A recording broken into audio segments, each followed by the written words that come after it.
Welcome to the Young and Pruitt podcast. This and every episode of the Young and Pruitt podcast is brought to you by youngandpruitt.com.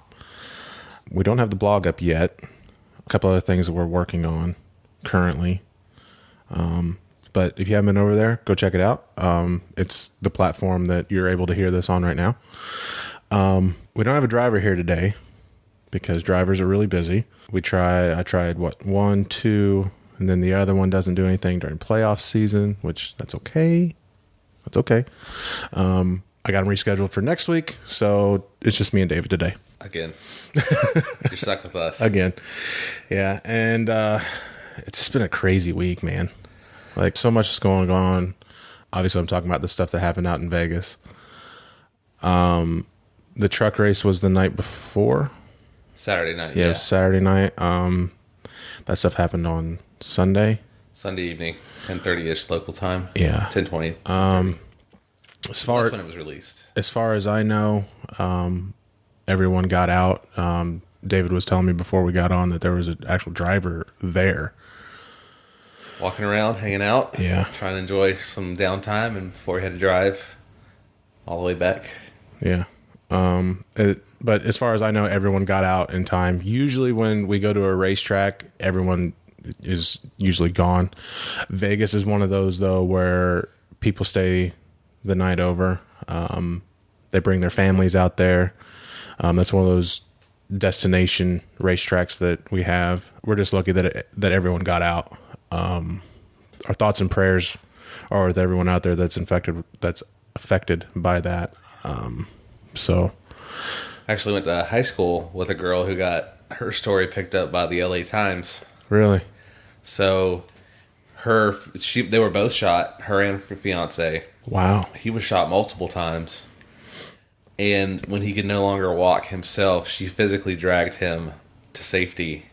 And there's actually another story about a girl who had a truck and said, we're going to use this to run people back and forth from the hospital. And I was reading that story, and there was somebody that died in the back. This wasn't like her fiance, but so they kind of go into brief details about this story. And then I found out that she got shot and her fiance got shot. And it turns out both of those stories overlap. She was one of the people that jumped in that truck.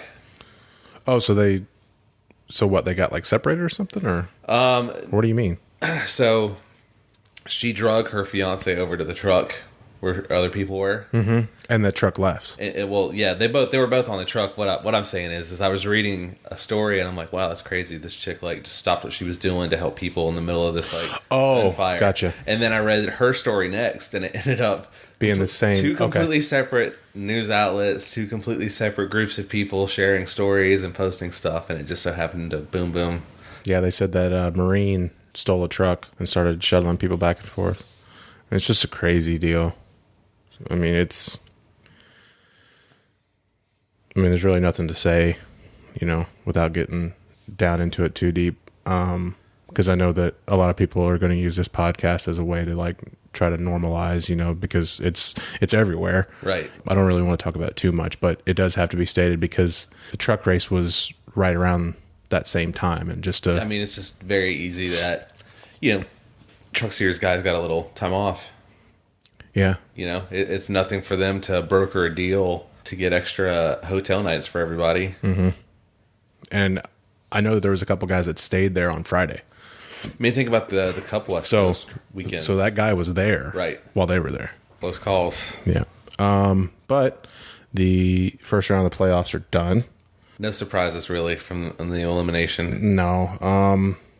I was kind of hoping that Newman was going to stick around a little bit more. I actually had Kurt Busch and Newman both making it through into my round of 12. Newman almost had it. Yeah. He was very close. Yeah, if he would have stayed on the lead lap and the caution came out, yeah, he was in. So if anyone thinks that he got in the way at all, he was racing for his playoff life. Yeah, sorry, Chase. You could have easily just put the bumper to him because Kyle Busch sure as hell would have. Yeah. It's just one of those racing deals. Right. Everyone's out there trying. If you didn't want anyone in the way, just have two cars race at one time. Right. The whole deal of getting through traffic and getting through all the lap down cars, that's the whole part of it. It's working your way, negotiating through all that. And if you're leading the race and you don't get through it as bad as the guy behind you, that's on you. But they also say that the leader is always going to get raced more than second place, because once the leader goes by, you're already lapped down. It doesn't matter. So all you're doing then is you're trying to beat the next car that the leader passes, so you can get the lucky dog. Right. So, yeah, I mean, second place always gets the favor. Usually, when someone's going for the win, the spotter always comes over and says, hey, first and second, give them the top, give them the bottom. They're racing for the win right now.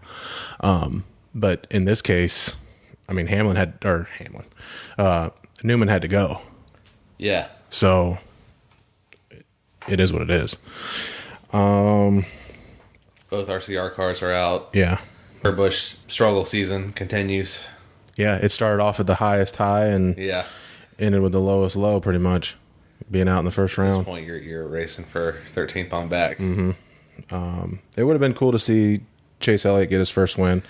Well, he finished. That's what his fifth second place finish. So just remember when Larson started warming up. He was getting these second places everywhere, top fives every week. Yep. It's not going to be too long before Chase Elliott punches through, and no, it's not. And he's going to win a bunch. I think that Kyle, still being as young as he is going to be the thorn in both of their sides going forward. Because you're going to have Hamlin's going to be the oldest one at JGR now. Right. Kenseth doesn't have a ride. Kurt Busch doesn't have a ride. He's going to be like their Jimmy Johnson. Oh, we're going to have a Kyle Busch, Joey Logano. Yeah. I mean, those guys are there long term. Mm-hmm. Yeah, because Joey's, he was in a Cup car, when he was 18, right? Yeah, so he's been around for a long time, but he's still incredibly young. Those guys are going to have those real long careers. So we got left Truex, Larson, Cobb. How about, let's just stop right there. Truex Jr. being the lucky dog in fifth or sixth? Yeah. When the caution comes out? That probably hasn't happened for a very long time. Yeah, that's not a normal place for him. Yeah. So MTJ, Larson, Kyle Busch, Keselowski, Johnson, Harvick, Hamlin, Stenhouse, Blaney, Elliott, Kenseth, and McMurray. Blaney with the Wood brothers still digging. Blaney's a third rounder. Yeah. My opinion. Yeah. He makes it. He's just got so much energy. Yeah. As being like the true underdog in this whole situation. So if you want to root for someone that really needs rooting for, it would be him. Kenseth, he's doesn't have a seat next year, so nothing to lose. Yep, nothing to lose there. McMurray and Larson, they're going to be working together. Johnson is the lonely Hendrick car. Well, no, excuse me. Yeah, Chase. Yeah, got Chase. Sorry. Harvick. Yeah, Harvick's the only SHR car now. So, but I still have all my Final Four going in there. Oh, yeah. So fantasy points are still alive. Yeah, speaking about Denny Hamlin, I didn't read the full article. What do you feel about that? Okay, so there's a two-sided approach to this. The business side of it, which I pay my bills with, says we should absolutely restructure and get more money in the team side, and if that means paying everybody more, great, fantastic. There is a gigantic TV deal, and when you compare those to what the NFL and the NBA have going on, you split that money up with the teams, right? And there's 30 NBA teams, 32 NBA teams, something like that. Plus the St. Louis Spirit. Yeah. Got a guy, businessman of the decade, gets paid for an NBA team he doesn't even have. That's amazing. What a win. So you've got, and you divide that around where, we have 36, 38, 40 cars, at a track every weekend. And they're at every single race, 36 races a year. So, and then you have the racetracks that are also in those TV deals. So it gets kind of murky when you really think about it. You can't compare these deals to NBA, NFL. Now, there's certainly elements that they could share. But, overall, it's going to have to come down to its own business model. And I definitely hear the cries where people are saying, "Hey, we need to figure out how to race on purse money. We need to have some guaranteed income." But and then the sponsor money just kind of fizzles back into the owners' pockets. Mm-hmm. Well, that's all great and wonderful, but we've drove this sport to a crazy, ridiculous cost that changing the face of it, not only on the model itself on how it operates, but you're going to have to essentially rewrite the entire rule book overnight to drive costs down to make it even remotely conceivable where you're going to be running off purse money. Yeah. So there's going to like be right now your purse doesn't even pay for the diesel in your hauler for the year. Right. You know, if you finish, well, they always say if you lead every lap of every race, you're still going to lose money. Yeah. I mean, we can certainly work towards a better. I mean, we don't have choice. We don't. There's no choice. Period. There's going to have to be some significant changes in the business model in order for this sport to continue on. Because you can't just have 4 major teams that end up running the entire show. You know, so you're going to have to do something. Teams are contracting. You have these huge, giant buildings and these business parks that are race shops that nobody's going to be able to move into because there's no teams to move into them. So, I mean, the reach of this sport and how much of its money that comes in via sponsorship. I mean, it agencies, drivers, driver managers, PR agencies, activation agencies. I mean, it spreads all the way around. So you can definitely fix like the distribution and help the race teams, and that would help increase and make other things better because you have more resources. But there's just a lot that's going to have to go into it. Mm-hmm. And then the second thing is we live in 2017 in the age of the internet. Even the most difficult information to find is still a commodity because it's readily available at your fingertips. It's really just a function of your effort and your ability to go and find it. Yeah. So for Hamlin to come out and say, hey, we need to be making NBA, NFL money. Well, according to ESPN, you've made $12.3 million a year. And there's a lot of football players or NBA players that don't make that kind of money. Bingo.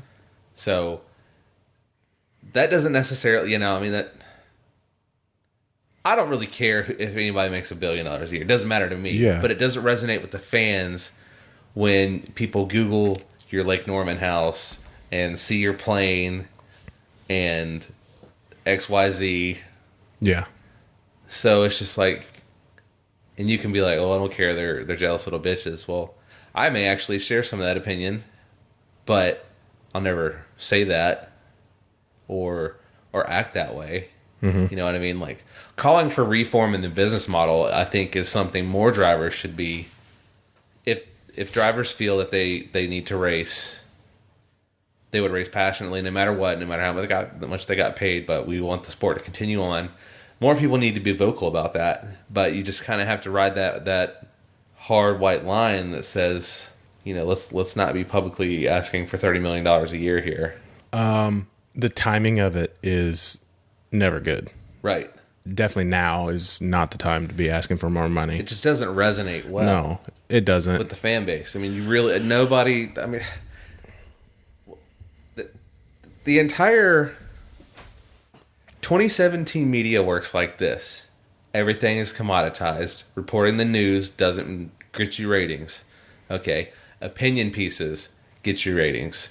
Pandering to a very specific enthusiastic crowd that's going to tune in no matter what gets you ratings and justifies your advertising. So that's why you have CNN kind of pandering to the left and Fox hard pandering to the right and MSNBC hard pandering to the left. MSNBC's on the left? Yeah. What? Yeah. I don't care. They don't make a libertarian network. So I'm completely left out in the dark. So I'm not saying this as a political statement. I'm just saying, hell, ESPN is an incredibly left-leaning sports. Gosh. And they're hemorrhaging.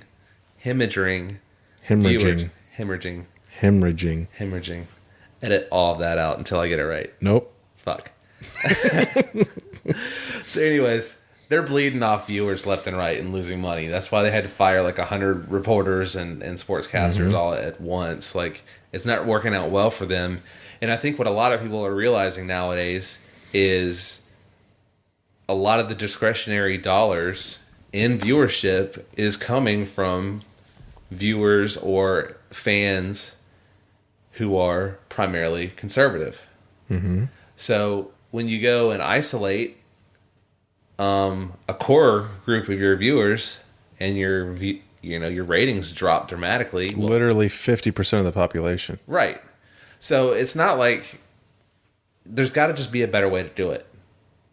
There just has to be. People don't gather around. We have so many options to go out and do shit. We can watch millions of episodes or TV shows spanning since the invention of television on our phones at anywhere, at any time.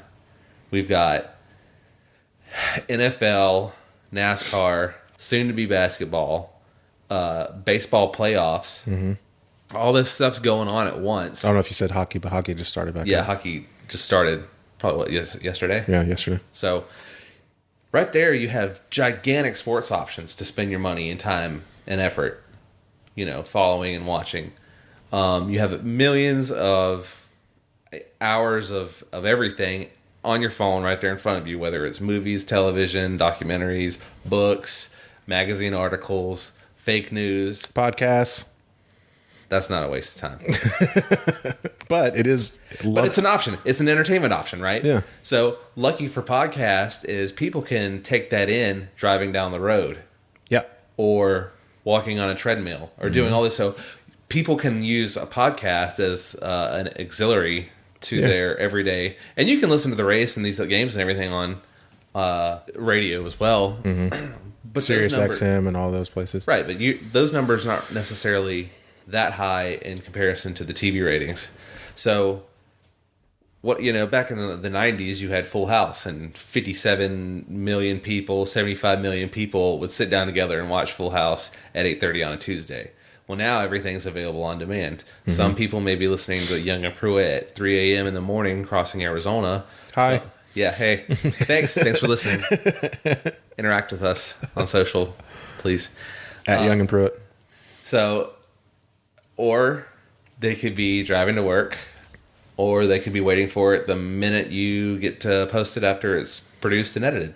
Mm-hmm. So, watching any live event, whether it be NASCAR racing, motorsports, baseball, sport, anything. Yeah, that's the only thing that's left. That's the only thing that people watch live. Right. And that has diminished greatly. And people don't care about necessarily recorded games because one glance, anytime about 4 o'clock on a Sunday, I can check my Facebook and there's someone either motherfucking Cam Newton talking about how great the Panthers are or XYZ. I know the results of those games immediately. Even if I try to avoid it and don't want to see anything, I'm seeing every single possible piece of opinion and information. Mm-hmm. So there's almost like no value in just like recording a game because someone's going to ruin it for you. Yeah, I mean, you can follow NFL memes and know all the good points that happened on a Sunday. Any given Sunday, you can just follow it, like from 1 o'clock all the way to the 8:30 game. Mm-hmm. You can just watch them, and memes will come up, and you'll get screenshots of basically all the points that happened. Right. All the big, you know if this quarterback's doing bad, if this quarterback's doing good, if someone does something stupid. It's a great tool for fantasy because if you don't really take in like statistics well, but somebody's posted up how Todd Gurley just destroyed an entire team. Oh, hey, Todd Gurley scored again. Like, maybe I should see what I can trade for this guy, etc. But anyways, so what I'm getting at is there's almost like options. You were getting ready to pull up your fantasy league, weren't you? No, I'm getting blown up on Snapchat right now. I got hey girl, yeah, hey Adrian. I got 4 from the group chat, which is probably some sort of makeup of a lot of dicks, not theirs, or terribly insensitive memes. Mm-hmm. Because they know I'm here, and then I may actually read that and bust out laughing. Oh, we're being sabotaged. Yeah. Man, I had two buddies at my job sabotaging me in the middle of a planning meeting. 2014. We had a coworker who was like really into older guys, and she was like not old. Like people still holding it down for 22-year-olds when they're 45. I guess I don't really have it that bad. Yeah, but I ain't hating. I ain't hating on either of them. No. Hell no. Find love. You do you. But from the movie Adam Sandler's Big Daddy, where you had old gray balls. Yeah. So we actually nicknamed this dude OGB. And this girl was I was literally having a discussion about her planning for the following year, and I'm like having like a real discussion with this chick, and all of a sudden on my computer, my instant messaging that we used intra office pops up, and it's a picture of the actual like old gray balls from the movie. And he said, talk to her about the 5-year plan. And like I literally looked down and was like beet red and like struggling to like keep a straight face. And they're like, what's wrong with you? And I'm just like, don't do it, don't do it. And just try not to laugh. Well, there for a while you were getting the ones that it would be one thing, and then the sound would be blaring. Oh yeah, and you'd get some kind of noise. It'd be or some a picture of like a nice peaceful rolling countryside. Yeah, and then all of a sudden distortion loud, like a moan, or a fart or something like that. Someone getting railed in the back of a Pontiac at 3 a.m. Yeah, like even if your phone only had like one click of volume, it came through. It was the greatest. It was the greatest amplifier ever. It just screamed through. Glad that fatted out. Terrible. The internet is such a weird place. If it was like an actual place you could go, like, holy shit, just imagine what it'd look like. Mm-hmm. Yeah, and there's just so many levels to it. Like, there's so many like sub. And the thing is everything we see on a daily basis is 3% of it, and the dark web's the other 97%. Yeah. So it's like the stuff we see and interact with every day is like customer fronting internet, customer facing internet, where it's like, oh, looky here, we have all these millions of websites and Twitter's so great, blah blah blah. But like the actual internet is just a fucking terrible, awful place. So like the Twitter, Instagram. Are you on the Twitter there, Zachary? Stop it. Facebook. So you have those, and then you have like Reddit, which is where everyone kind of pools stuff from that. Further than Reddit, you have the Discord deal. Yeah. So it's like a messenger for the messaging system of all the news. Yes. So it's like it keeps going deeper and deeper, and there's probably something even deeper than that. So I just joined on that. A couple people knew exactly who I was. Sweet. That popped up. That was pretty cool. So, but as far as Hamlin goes, horrible timing. I literally didn't read the article. Like I refused to read it. I literally read the title and went, ugh, and then just went about my day. I could see like a percentage wise, maybe, but we've had NFL players and the like own race teams. Right. So like Steph Curry, he's making $250 million over like 5 years. Yeah. What race team brings in, other than like Hendrick, maybe? Right. Brings in $250 million as a company. Right. As a whole. So that just shows you how much money these big teams are making. Dude, let me tell you, the TV rights, it's crazy. Crazy money. I mean, it's incredible. For him to say that, it's the timing, man. Ugh. Timing's horrible. But I mean, I could see maybe like a percentage wise, but I don't know. I didn't read it. I didn't want to read it. I seen it and I was just like, great. Kind of threw up in my mouth. Balls. 1, 2, 3, 4, 5, 6, 7, 8, 9, 10 videos. On your Snapchat? On my Snapchat. Oh, hey, while you're at it, roll up on Twitter and see if those paint schemes have been revealed. Yeah. This is a fun time of year. Stuff like that starts rolling out, Yeah, so before we got on here today, HMS is going to reveal their Camaro paint schemes for their cars next year. So we're going to check that out and see what we got. Because it was in process, and I know how they always drag it out when everyone's just like, just show us a picture. Thank everyone later, but just give us the picture. Oh, let's see here. Okay. First impressions. Mm-hmm. The number 9 Napa car is pretty sweet. Yeah. It's a nice, clean, two-tone paint job, white and blue. Classy looking. Are you not going to show me? I'm just giving you initial marketing guy. Oh, reactions. okay, fine. Okay, go. Then go, and then show me when you're done. Give me your little pitch, and then make me wait, just like they're making everybody else wait. Sure. And then we have a number 24 black and flame Exalta car. Black with flames. So it's an old kind of throwback applied to the Camaro. These are good looking cars. These are really good looking cars. I mean, the car could be brown, and it's still going to look good. Yes. It's such a good looking car. So we have what appears to be a black and yellow Lowe's 48 Chevrolet Camaro. He's going back to black again. Pretty slick. A lot of these, I mean, with the exception of the flames, like these are kind of simple paint schemes that just show up really well. Which that's my style. Yeah, because there's so many body lines on there, you don't want to hide the body lines inside of it. Like the whole point is to have the body lines show up. So why would you want to hide the body lines behind all these crazy curves and dips and dives? Because you still haven't showed me, is the center part of the hood flat black or no?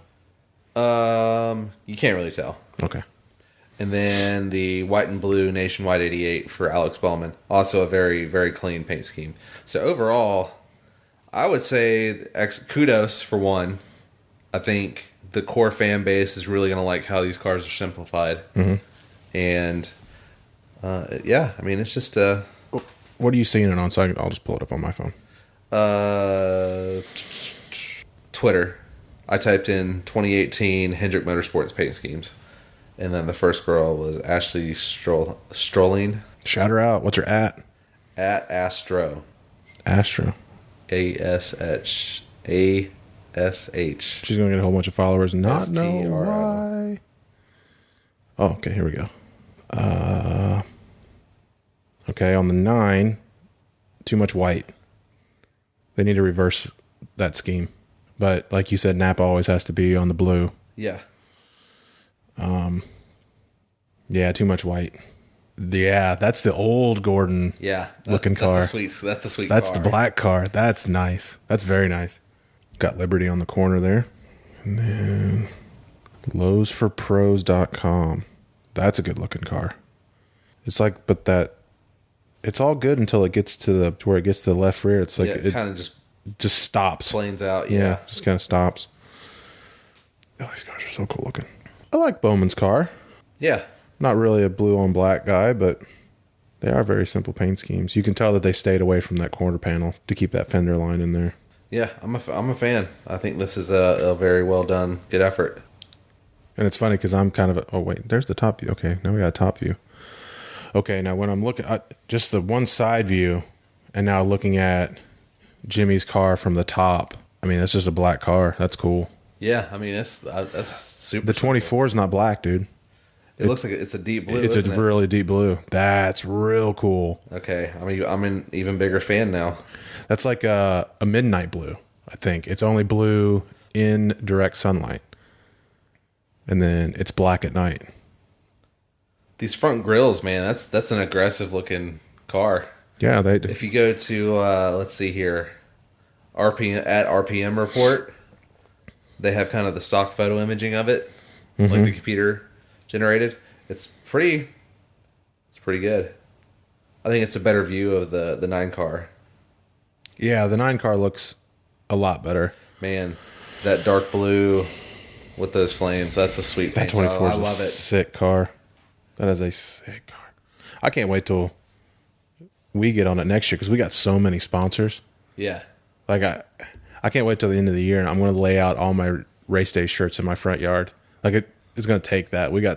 And I love it too because I'm like one of those guys that when I would play Madden or something like that, I'd have like a different uniform like for every game. Yeah. You know, like the like Oregon does. You know, like I love having all those mix and match paint schemes. You know, and mixing it up. So I love having a different car every week. It's great. Some of the initial reactions you're getting. Jimmy Johnson's car looks like a test car. It does. I think, yeah, it does in the sense that it's just a simple paint scheme. Yeah, but is he going to run lows for pros all year? That may be. I mean, these are all just the Daytona 500 cars. So I'm sure that's just a special one-off, and then he'll have the... they'll have like Cobalt and all the other Lowe's brands underneath there. So, yeah, big fan of that 24. Yes. Big fan of the Very 24. good. I'm glad that I found that other shot from the side there. That's real good. I like that. I like that a lot. That's that, and he needs a good-looking car also to help boost his fan page. Well, his fan base. He crushed it this year in the Xfinity Series and continues to crush it. So, oh yeah, I mean, he's definitely going to have a small following. He wore out Ian and the guys. Yeah. Yeah, but that all looks great. I like it. That 9 car though, it's. I doubt that's the full scheme for the year. Yeah, the 99 and the 88 need some work, I think, but the 24 and the 48. I like it. I like the 24 the best. Absolutely. What else we got to talk about? Well, it's Charlotte Race Weeks. Oh, yeah. So everything's... Literally Charlotte Race Week because it's going to rain for the next 4 days. This is the 4th year in a row. Mm-hmm. Sure is. It's the worst place to be when it rains. I'm sorry. I love being at the racetrack, but when it rains... No, it's the best place. This is the best track for it to rain at. Well, let me rephrase that. Because we all get to sleep in our own bed. Yeah. And they've been really good if it's not happening or going down, like sending us home early. That's the early rumors that I've heard, is that they might completely call it altogether and not even go in Sunday. Try again Monday, because Sunday looks like a complete utter wash. Well, it depends on how nasty Hurricane Nate decides to be. There's also that too. I mean, it could just dump on us, or it could be, like a risk. Which is what happened last year. Yeah, we literally had a hurricane, and then the year before that, was it 2015? We had the most insane monsoon that I've ever seen in Charlotte. And I'm running people around on golf cart with snow gear on to try to keep myself somewhat dry. Joke's on me. Didn't work. It was pouring that bad. So if it goes for 5 straight next year and we're at the Roval, do they run the rain tires on the Roval? I think that's probably had a little bit of decision making going into this race, because that might have been why they added the chicanes. Yes, on the back straightaway and the front straightaway. Because that's going to take all the speed of them off. Yeah, I mean, they're going to have to get out of the gas way earlier, so they're going to be going up through the gears into 3. And then when you get probably, 3/4 of the way through, you're going to have to start backing it down, especially if it's wet. They did the layout reveal today. Yeah. That was good. Mm-hmm. Good. Got picked up by a lot of websites, and a lot of people seem to be very happy. Mm-hmm. I mean, there should have been a road course in the chase all along. I think it's cool that Charlotte stepped up and said, "Hey, we'll be the first ones to invest and do this differently. We don't want to lose our fall date, and we'll you know what? You don't need the 600 for most people is enough, because you get the All-Star race right beforehand. Yeah. So it did make good logical sense for Charlotte to say we're going to do something different. Let's see. Kansas could also do it. Yeah. Because they actually have the Roval out there that they still use. Mm-hmm. Did a Grand Am race out there for that. And then Texas doesn't have one, right? No. Texas doesn't have one. New Hampshire did, kind of. It's kind of a campground now. Yeah. Basically. Pocono, I remember Pocono said that they wanted to do one too. Hey, get that second date, go for it, because every time we're out there, it rains too. Gosh, so much rain. And then the other thing that happened, we lost a legend. Oh yeah, in Robert Yates. Hayes sent me a text message today that we should do like a tribute show, but I don't necessarily know enough about Mr. Yates to actually dedicate a full show. My thoughts on tribute shows are I'm never going to be able to do it the justice that I think it deserves.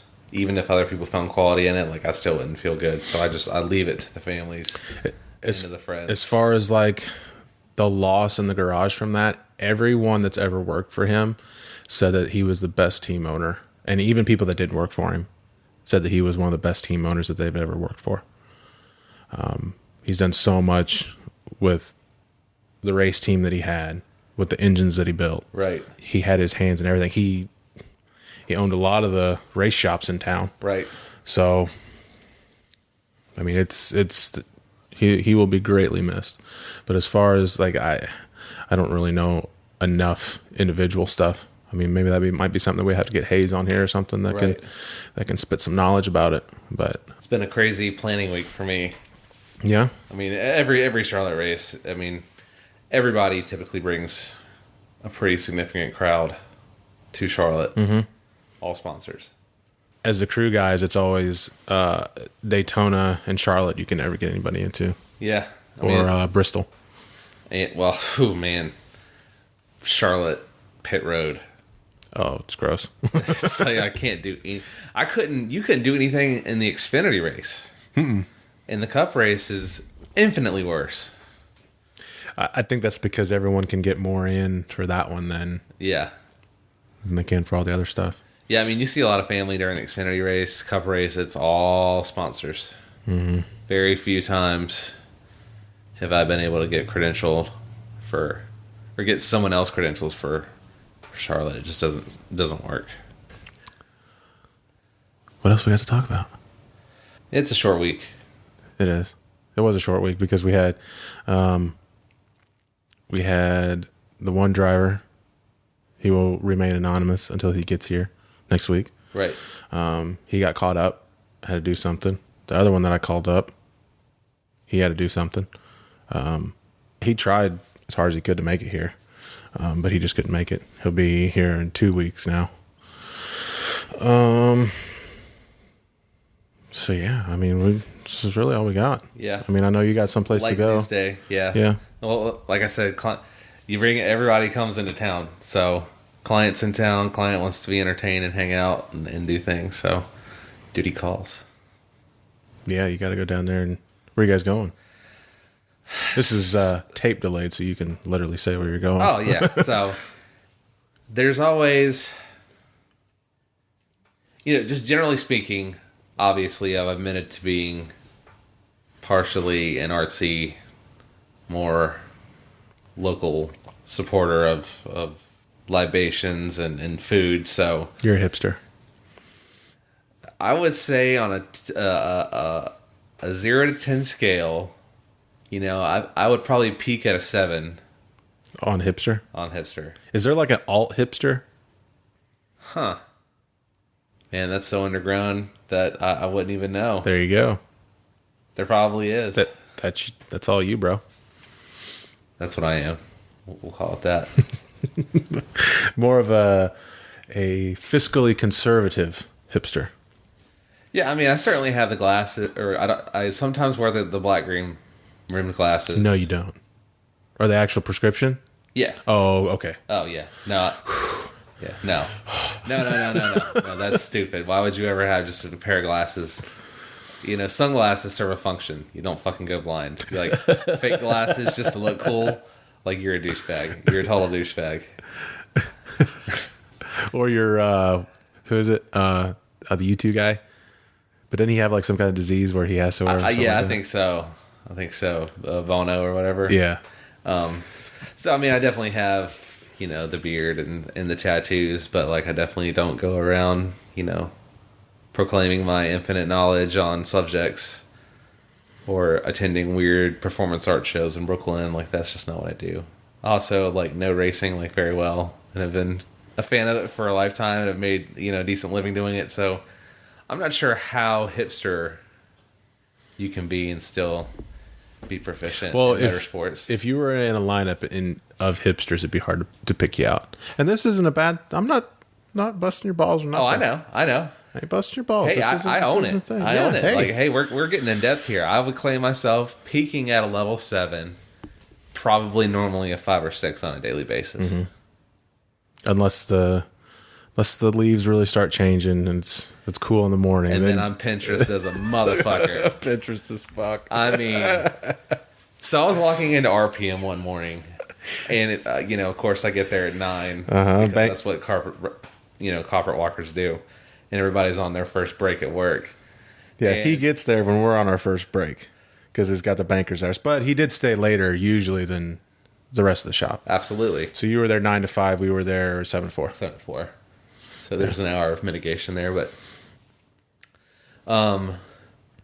walking up, it's a group of my buddies, and I'm just like opening the door, and You weren't even inside yet. no, I wasn't even inside yet. And given this was a new outfit that was masterfully pieced together by There wasn't one single thing out of place. I mean, everything had a pimp. purpose. It was pimp. Everything had a purpose in that deal. And Zach just called me Pinterest, and I thought it was the funniest fucking thing in the world. I said, "Damn, your Pinterest is fucked this morning," and you literally just dropped. It was great.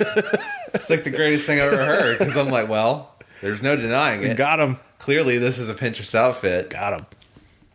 I mean, if I could have a beard, I'd have one in a heartbeat. Because growing up, my dad always had one about to where his nipples are. Oh, wow. Big old beard, yeah. So as I was growing up, that was like the measure of a man. Like I knew as a boy growing up, the day that I could grow a beard, that, okay, I'm a man now. When I was like 5 or 6, okay? And here I am, 31, and I could probably do a no guard trim once every 2 weeks and be fine. Wow. It's there. It's blonde. Jumps in front of race cars for a living. Can't grow beard. No, but I have all the hair on top of my head, though. Son of a bitch. Have that. Every little hair. Yeah. To the point to where that I can't really have my hair as long as yours. When it is as long as yours, I have to go in like once a week to get it thinned. They run like those thinning shears through it. But when they do that, it gets really poofy because however my follicles are, they're just, it would just keep growing out. Like I would have like fluff. I had shoulder length hair at one point. Do you have a picture of that? Huh. I do. Now, I didn't grow it out on purpose. I broke my pelvis in a motorcycle wreck. Oh, yeah. Well, that makes sense. And I didn't go like anywhere or do anything because I was healing. Mm-hmm. And like at that point, it was just like a shitty process. So I didn't really want to go out and, go to a grocery store or Hooters or whatever people were doing at that age. I was 19. Yeah, the best beard that I had to this date in my life was when I hurt my hand. And I couldn't shave or do anything like that. So I was just like, hey, let her go. I'm going to roll with it. Now, I did set several Mario Kart Double Dash records during that time period. We still got to play Mario Kart. Yes. Now, for those unfamiliar with the wonders of Mario Kart, you may have heard cussing and insults before, but you've never heard Mario Kart Tournament cussing and insults before. I think the last time that we brought this up, was that on the first podcast that we brought that up? Was that first, or was it one of the pre ones? Pre that we're going to release as a Christmas special at some point. Yeah, I could definitely work on that and have it already done. Have the archive episode. Yeah, but I'm pretty sure that the wager that I said with you is that you couldn't pop a single balloon. I'll pop all your balloons with my hands tied behind my back. So did you race more when you were multiplayer, or did you do the battle stuff? Because I'm a master of all. Master of all. Now I'll smoke anybody. Now you get these people out there that in like the Wii version that had the bikes, your tool bags. Yeah, I hate you. Get out of here. Yeah. You're garbage. It's Nintendo 64. Right. Is the only one to play it on. We wouldn't have the sound up on the TV, and we would have 89 won the Bash, and it was like 90s alternative rock. Every once in a while they'd play some Slipknot, some Slayer, once in a blue moon. Okay. But we would listen to that all the time and just play all day, literally from Friday after school, just stay the night over at my buddy's house, stop only to eat, and just play all the time. That's about right. We went through those controllers. We tore through those. We had to replace them. I've thrown many a controller. I've never thrown one at the TV before. Yeah, I've never done that either. But I've smashed the fuck out of some controllers in Rage many times. Because there's always that one glitch, and when you're racing, you're leading, and the person behind you gets the 3 shells and hits you, and you roll, and you almost cross the start-finish line, and you don't. Yeah. And then they fire the other one, so the second you stop bouncing around, you start to move forward, they hit you again. It's I'm getting anxiety just thinking about it. And then they pass you. Oh no! Now what we got vocal about is what we called the blue shell bullshit. Ah, yeah. Oh, so you gonna hit me with the blue shell bullshit while I'm half a track ahead? So they would purposely slow down and let me get ahead. But there were some times that you could fire that thing off and it would never hit. There's a secret.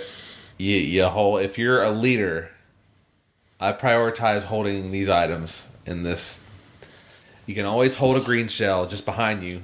Yeah, but the blue shell always blows through it. Right. So if you don't have a green shell, like if you have some bullshit I mean, sometimes I'll hold a banana to keep the red shells away. Yeah. I'll hold a green shell for the same reason. I'll hold a red shell just in case somebody passes me. And then you hold on to the ghost until someone gets something good. Yeah, like if you're coming at me with a star or something like that, or the big bullet. But if I end up, and I'm normally leading, so I don't normally get this item. But if you have a mushroom, you can well time the mushroom, and as the blue shell's coming in to hit you, there's like a very small little piece there where you can gun the mushroom and beat the blue shell. That's the secret. Really? Yeah. Huh. I never knew that one. Yeah, so if you got like multiple mushrooms, like I don't even care. I'll just hold on to those until I get the lead, and I'll just run away because I'm fast as fuck. And yeah, throw your blue shells at me. I'll hold on to these all day long. Yeah, I never knew that. I never knew that you could do that. I mean, it's hooked up, bro. I mean, I know you got someplace to be, but we need to do that sometime. You need to come over and hang out. Not with your daughter here. Not with your daughter here, because I don't want her to hear the things that I'm capable of. Well, then we'll send her over to her grandma's or something. I don't know. Or the dog. I don't want her to hear me screaming and yelling. Oh, the dog. She's fine. All right. Let's go ahead and wrap this up. Short week. Sorry. The Charlotte race week. Yeah, I really didn't prepare. I mean, I was prepared for everyone else, but then we kind of got to where we are, and it was last minute. So we just went ahead and just threw a show together for you guys real quick. David, we're just augmenting our personalities within our fan base. Yeah, so this is episode 10. Episode 10, you get a little bit more look into who we are as individuals and how we react when we lose Mario Kart. Pretty close to having a really fun intro coming our way. Yes. So as you would imagine, there's entire blogs and websites that deal with how to build a proper intro for your podcast. Yeah. And I mean, we listen to enough different ones to understand like what we need and what we're going after. But when you get into the legality of music, it gets real muddy water. Yeah, so you can definitely see how people either don't have one, i.e. like this one so far. Because, I mean, I'm shooting from the hip with this. I'm completely learning. I don't have a degree in broadcasting or anything like that. I mean, this is just me and him. Well, the easiest way to do it is just get permission. Any paid artist nowadays, their stuff is owned by a record label, so you're not going to get permission. So the next thing is to go out and buy a license. And those licenses, depending on like if you wanted to put a Beyonce song on here, I mean, we couldn't mortgage enough houses or body parts. You know what I mean? But for the one we're going after, $40, boom, we're good. But that'll be, I mean, I think it's cool. I think it's fun. I got, a couple ideas floating around. We'll keep adding on to it. I mean, there's all kinds of podcasts I listen to. The Radio Lab one, they always do that crazy little cut thing. Yeah. The Jocko podcast is one I listen to. He has no intro. It's just, this is Jocko podcast number 76. with me, Jocko Willick, and that's it. And then you just keep going on down the line to where they have like a full skit. Some of them it's past memories. Some of them it's skits of that episode. I'm just really not that good at editing yet to go that far. But I think it'll be good.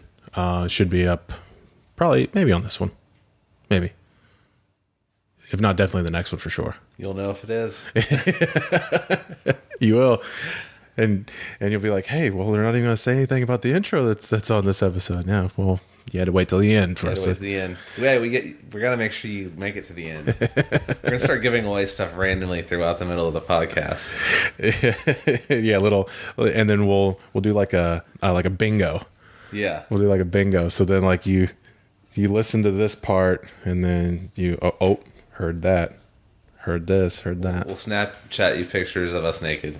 No, I'm not doing it. David might. I'll send you some. It'll be like those Instagram models that are like slide in here for these DMs and it's like, yeah, baby, if you pay me $80. I just got a cramp. Oh, God. Just got a cramp in my leg. They like send you their covered like body parts with like dollar signs or stars or something that have been like lightly edited. Yeah. It's funny how they do it. Even like the low rent district will still... Oh, yeah. Try and FYI, if you ever see any girl it says for booking info email, bruh. Yeah. Bruh, come on now. Yeah. So yeah, let's go ahead and wrap this up. You gotta get going. You gotta go. So yeah, follow us on Instagram and Twitter at youngandpruitt.com. Follow us on Twitter and Instagram at youngandpruitt. Check out youngandpruitt.com. Should have Layla is going to be our new blogger. Sweet. Looking forward to that. Yeah, she's just trying to figure out exactly how she wants to do it. Really enjoyed her survey. Yeah. Those were good questions. Mm-hmm. Those are really good questions. Yeah, so she's going to be a wonderful addition to the podcast and to the website with her blog. So be looking for that on youngandpruitt.com. You can find me at JackmanZack on Twitter and Instagram. And you can find me at Tall Guy Turbo on Twitter and Instagram. I have yet to tweet. Somebody give me a reason to. Yeah. Let us know. Let us know what you think. Interact with me. I am not a pretentious podcaster. I will talk to you. I will talk to anybody. The first person that tweets David and says, what do they need to say to you? Just give me a Mario Kart reference. A Mario Kart reference? A Mario Kart reference. Or should there be like a safe word that they just tweet at you? So then we know that they listen to this podcast. Blue shell bullshit. Hashtag blue shell bullshit to at Tall Guy Turbo or at JackmanZack. I will send you a branded hat from a top tier driver. Well, there you go. See? It's like all you had to do is just listen to this point. That's it. And I promise you, it is a very top-tier driver. Well, there you go. A very, very top-tier driver. So get after it. Now it's a race. So, yep, you guys have fun. We got Charlotte this weekend. It's the first race of the round of 12. You guys have fun, and we'll see you later. Bye. See ya.